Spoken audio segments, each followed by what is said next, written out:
Bonjour à tous, bienvenue, édition spéciale du Mag-Orient consacrée entièrement aujourd'hui au cinquantenaire de la guerre des 6 jours. Une guerre éclair que les Arabes ont baptisé Naksa, le revers en arabe, un euphémisme qui cache mal un traumatisme encore vivace dans le monde arabe. Déclin du panarabisme, montée en puissance de l'islam politique et de la question palestinienne. C'est un 7e jour qui n'en finit plus. On va analyser dans cette émission les conséquences de cette guerre sur le monde arabe.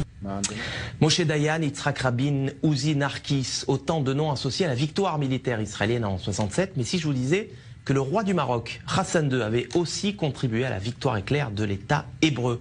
Info, Intox, Johanna Binder, bonsoir. Bonsoir. Alors, est-ce que Israël a effectivement gagné cette guerre de 67 grâce à l'aide du Maroc? Eh bien, sans le Maroc, Israël n'aurait peut-être pas gagné la guerre des 6 jours. Alors, tout commence en 1965, on est 2 ans avant que débute la guerre des 6 jours.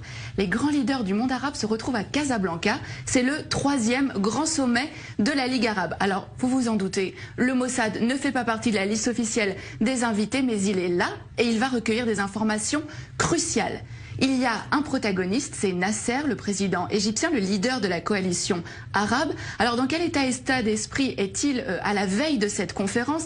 Il déclare à Assouan en février: l'année 1965 est la plus dangereuse des années de la lutte arabe. Israël prétend que les Arabes s'apprêtent à perpétrer une agression. Cela signifie qu'Israël a l'intention de nous attaquer. Nous devons donc être prêts à riposter. En septembre, donc quelques mois après, a lieu ce sommet de la plus haute importance. À l'ordre du jour, l'état des forces armées des pays de la Ligue arabe, avec cette question: sont-ils prêts à faire la guerre contre Israël? L'autre homme clé de cette histoire, c'est Hassan II, le roi du Maroc. Il va permettre aux renseignements israéliens de connaître ses ennemis. Et c'est à ce moment-là que le Mossad va donc entrer en action. Oui, absolument. Le Mossad va donc préparer cette opération en amont de la conférence.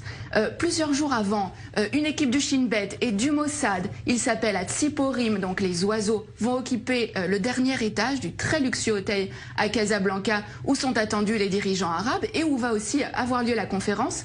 Mais la veille de ce sommet, Hassan II est pris de panique et il somme les agents israéliens de quitter l'hôtel. Mais au terme de cette conférence, il va livrer aux agents israéliens l'enregistrement complet de cette conférence. Hassan II a tout enregistré en secret. Il n'a pas confiance dans les invités de la Ligue arabe. C'est à peine croyable. Mais qu'est-ce que les Israéliens vont bien pouvoir découvrir sur ces cassettes? Alors, les enregistrements vont révéler qu'il est question de créer un commandement arabe unifié pour mener les hostilités contre Israël. Et le point crucial, c'est que les rangs arabes sont profondément divisés. On va pouvoir entendre des échanges extrêmement vifs entre Hussein de Jordanie, mais aussi Nasser.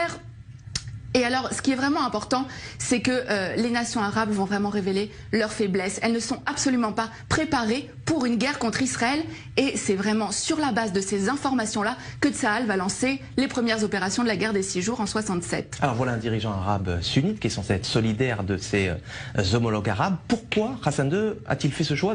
Qu'est-ce qui l'a motivé? Alors, ce qu'il faut savoir, c'est qu'avant déjà ce sommet, le Maroc et Israël entretenaient déjà des relations stratégiques. Hassan II avait accepté que des juifs marocains émigrent vers Israël, en échange de quoi Israël fournissait une aide logistique au Maroc, notamment en formant ses militaires.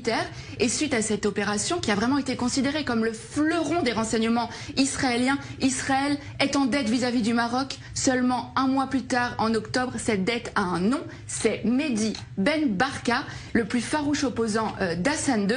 Le Mossad participe à l'opération Baba Batra. L'objectif, c'est faire disparaître absolument Ben Barka, Baba Batra aux initiales donc de Ben Barka, mais c'est aussi le nom d'un traité du Talmud. Le Maroc a donc été un allié indispensable à Israël dans la guerre des 6 jours, même si, on le voit bien, aucun cadeau n'est gratuit. La petite histoire de la grande histoire. Merci Johanna Binder pour ces détails croustillants, dignes des plus grands films d'espionnage. Merci d'être passé nous voir sur le plateau du Mag-Orient.